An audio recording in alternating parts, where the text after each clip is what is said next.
Hi friends, मी अश्विनी पुन्हा एका नवीन व्हिडिओमध्ये आपल्या सगळ्यांचं मनापासून स्वागत करते. तर आज आहे रविवार आणि रविवारची आता सुट्टी आहे. त्याच्यामुळे संध्याकाळी आता प्लॅन चालला होता की मस्त असं आपण धरणावर जावं. पाऊस पडल्यापासून अगदी जाणंच झालं नाही. म्हटलं चला, तर छान वाटतं.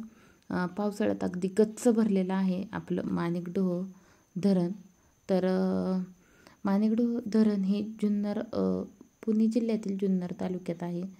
अगदी सगळ्यांना माहितीच असेल. तर हा सकाळचा व्हिडिओ आहे थोडासा, तर तोही शूट केलेला आहे. तर आज बटाट्याच्या मस्त काचण्या केलेल्या आहेत. तर छान बटाटे कापून घेतलेत, जिरी मोहरीची फोडणी दिलेलं आहे. बटाट्याची भाजी म्हटलं की त्याला ओवा आलाच. तर मस्त असं लसूण वगैरे टाकून छान फोडणी दिली. त्यानंतर छोटासा असा कांदा एक कट करून मी त्याच्यामध्ये टाकलेला आहे. तर परतवून घेते आणि मस्त बटाट्याच्या काचण्या तयार करते. खूप छान लागतात. अगदी साधी सोपी आणि झटपट होणारी ही भाजी आहे. तर डब्यासाठी तर मस्तच आहे, उत्तम. डब्यासाठी नाही, असंच खाऊ वाटली म्हणून आम्ही करत होतो. तर ही रेसिपी माझी नेहमी अशी होत असते. तर ह्या अशा ज्या काही भाज्या असतात ना, खरंच म्हणजे किती खाल्ल्या तरी त्या नेहमी खाव्यासच वाटतात. तर झाले आता इकडं परतत वगैरे आलं आहे. बटाट्याच्या अशा मोठे बटाटे असल्या कारणाने, छोटे असतील तर अगदी गोल कापले असते, पण मोठे असल्या कारणाने मध्ये एक हे देऊन मी अर्धे अर्धे कापून घेतलेले आहेत. या पद्धतीने काचण्या करून घेतल्या. कढीपत्ता, कोथिंबीर सगळं काही टाकलेलं आहे. आता छान अशी एक वाफ घेते याची. शिजला की गॅस बंद करायचा. ह्या काचण्या आपल्या रेडी होत्यात. तर कढीबरोबर शक्यतो कढी केली की मी ह्या काचण्या करत असते. आणि डब्यासाठी केल्या तर सकाळच्या डब्यासाठी वगैरे ह्या होतात. तर आलोय धरणावर. पहा, सगळीकडं तुम्हाला हिरवंगार असं दिसतंय. वातावरण खूप छान झालेलं आहे. परिसर पाहू शकताय तुम्ही. अगदी निसर्गापेक्षा तर सुंदर या जगात काहीच नाही आहे. आणि खूप छान निसर्ग मस्त नटलेला आहे. तर हा परिसर आपल्याकडं जो असतो ना, तो अगदी दिवाळीपर्यंत असतो. तर इतकं छान वातावरण असतं. त्यानंतर पाऊस कमी होतो आणि हळूहळू वातावरण म्हणजे चारा जो असतो किंवा हे जे गवत आहे ते थोडंसं पिवळं पडून त्यानंतर पूर्ण वाळून जातं. तर अशा पद्धतीचं इकडचं वातावरण आहे. छान वाटतंय. गुरं वगैरे चरत असल्यामुळं गवत इतके काही मोठ्या प्रमाणात असं वाढत नाही, पण छान आहे धरणाचा परिसर.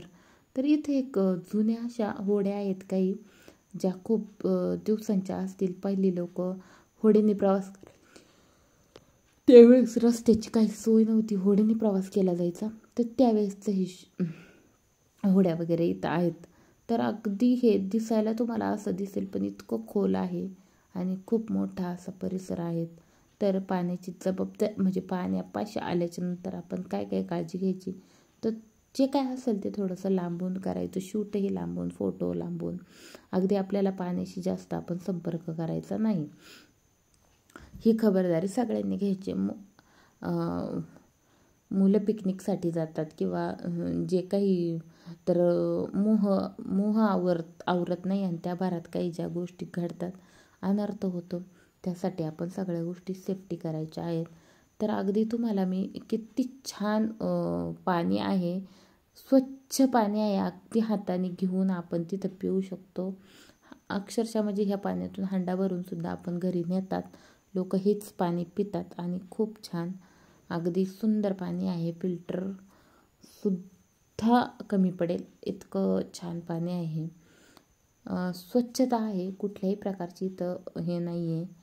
वरून जे पाणी आलेलं आहे पूर्ण मावळातून, तर ते इथपर्यंत हे केलं आणि आपलं हे धरण इथं बांधलेलं आहे. पाण्याच्या लाटा पाहू शकताय, किती सुंदर अशा त्या लाटा हे होत आहेत. खूप छान वाटते. अगदी जर कंटाळा आला असेल, मोकळं व्हायचं असेल, तर नक्की बघा तुम्ही. खूप छान. याहीपेक्षा पुढे जाऊन जो पाठीमागे मी थोडंसं शूट घेतलं आहे, तो परिसर तिथे खूप बसण्यासारखं फिरण्यासारखं होतं. इथं थोडंसं खोल होतं कारण आपण धरणाच्या भिंतीपाशीच होतो. त्यामुळे हे मी काही जास्त जवळून काही म्हणजे जवळ काही गेलेले नाही आहे, पण निसर्गाचा आणि पाण्याचा आनंद घेण्यासाठी हे मी तुम्हाला सगळ्यांना दाखवत आहे. तर लांबून सगळं शूट केलेलं आहे, जवळ अजिबात गेलेले नाही आहे. तर सेल्फीसाठी लोक अगदी पाण्याच्या एकदम जवळ वगैरे, तर सगळ्या प्रकारची काळजी मी इथे घेतलेली आहे. या पद्धतीने हे आमचं माणिकडोह धरण आहे. खूप अभिमान आहे. आपले जे माणिकडोहचा परिसर आहे त्याच्यामध्ये माणिकडोहच्या नावाने आपलं हे धरण ओळखलं जातं. त्याच्यामुळं नक्कीच आनंद आहे. तर छान असा आपला हा स्पेशल आजचा व्हिडिओ होता. थोडंसं असं शूट घेतलं आणि त्यानंतर संध्याकाळची वेळ झाली, सूर्य मावळायला गेला आणि आम्ही घरच्या वाटेने निघालेलो होतो. तर चला, बरेच जण आम्ही आलेलो होतो. तर व्हिडिओ आवडल्यास एक लाईक नक्की करा आणि सबस्क्राईब करायला विसरू नका. असेच नवनवीन व्हिडिओ तुमच्यापर्यंत येत राहतील. तर भेटू आपण एका पुढच्या नवीन व्हिडिओमध्ये. तर सगळ्यांना बाय बाय.